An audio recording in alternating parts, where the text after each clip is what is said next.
lifestyles of the strange and exotic random book review. And this time we will be doing book 3 of the Stella Hunter Mysteries. And this one is titled the Byzantine Collection. Byzantine? The place where Constantinople used to be. I don't know. And it's by Edita A. Petrick. And I was hoping to go, yay, we're at the end of the book. Sadly, no. There's 2 more books in the series. Which is kind of annoying because you kind of set yourself up for, a trilogy and hoping that story kind of is finally all tied up. Then this one actually felt like a purpose cliffhanger. Like it's just stretching a little too far to know that there's like 2 more books. One, according to this particular book, was supposed to be done in April, but I haven't found it on Amazon yet. And then one, I guess, is supposed to be coming out in August of this year. So I don't know, I may or may not attempt the next 2. Now, this one, how do I even start? It sort of ties up some of the issues of the previous 2 books, and it finally got into the relationship between Stella and Carter, where they're more than just sort of professional friends now. As much as you could be professional friends with Stella. And I so related to Carter. At some points you just wanted to smack Stella upside the head. And Carter was relatable because he felt like what a real human being would do in this situation, where he's used to his military norm, and then suddenly, the world's full of aliens. He's like, how do you react to that? This normal that nobody else might know but you're faced with. So his reactions and his sort of desperation to cling to the reality that he knew in this sort of wild, unbelievable situation he's been sort of thrust in, it just makes sense. He's probably the most real written character that I've come across in quite a few books, and especially he's my favorite one in this book, definitely. And this book actually had a smoother start than the other one did, where it didn't kind of like sputter in the beginning. It flowed nicely. You could just first page get a running. So it is much more lyrical in its sort of wording. And again, it could be read on its own, and you might be kind of like, okay, who's this, who's that, but not overtly so. So each book could stand alone, but it does make more sense in the grander, trilogy, as it were. And the cool thing about the series in general is that she does pick from actual history, so these places are actually real. Byzantine is somewhere in Turkey, I think.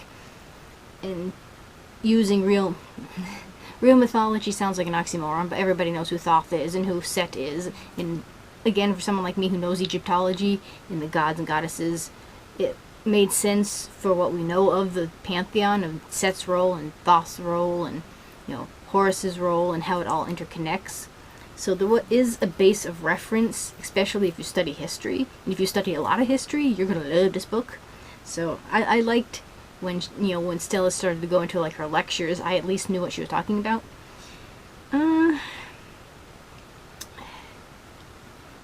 Referring to my notes here. Let's see, which pretty much I just covered. So I loved this series as a whole. I mean, she considered herself sort of like a similar Dan Brown, and again I mentioned it's you have a male and a woman, male and female, boy, girl, doing extraordinary things. But this is, I think, a much more subtle version of what Dan Brown is. His is, like I said, balls to the wall, let's get running, it's a total adrenaline rush. This is much more reserved and very intricate, and you rely heavily on Stella, who's why it's the Stella Hunter Mysteries, on her academia, and it goes into their families and their relationships and why the characters are the way they are and how they got to this particular place.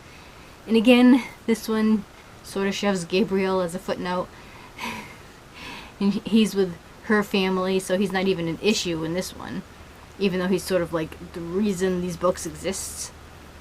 And it kept you going all the way through, even though there wasn't like a lot of action.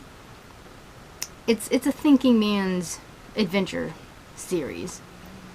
So I'm not quite sure what the other two are going to entail. This one does sort of drop off into like a cliffhanger. It baits you. I felt baited, and when I realized there was 2 more books, I felt like the donkey on the end of the stick there. It's like, it kind of ties things up. Like, each book does that. It ties up a few loose ends, but it leaves just a few to kind of like, which I suppose makes sense if you're making multiple books, you want to be led into the next one. But it ties it up so well where you're like, why do we have to go and find out more? Where this one, at the end, you kind of felt like, okay, certain people are sort of defeated. Do we actually have to see this written out? That's kind of my feeling on this, the third one. So even if you stopped right here, you could kind of feel sort of fulfilled. But maybe I'll look into the next 2. You might get reviews on that. But again, Edita A. Petrick has a lot of books in different series too on Amazon. And this is a review copy. So I may or may not attempt to buy the next 2. And again, I haven't found the next ones on Amazon. They're only like $2 or $3 a piece, the first 3. And it is a good read, fairly quick. So I give this one 4 stars. If only for that. It might have gotten a 5 if it wasn't for that continual baiting. So this was the Byzantine Collection, Book 3 of the Stella Hunter Mysteries. And that's the pretty cover. By Edita A. Petrick. Thank you for watching. Do remember to comment, rate, share, and subscribe. There's always room for more at The Strange and Exotic. See you next time. Bye.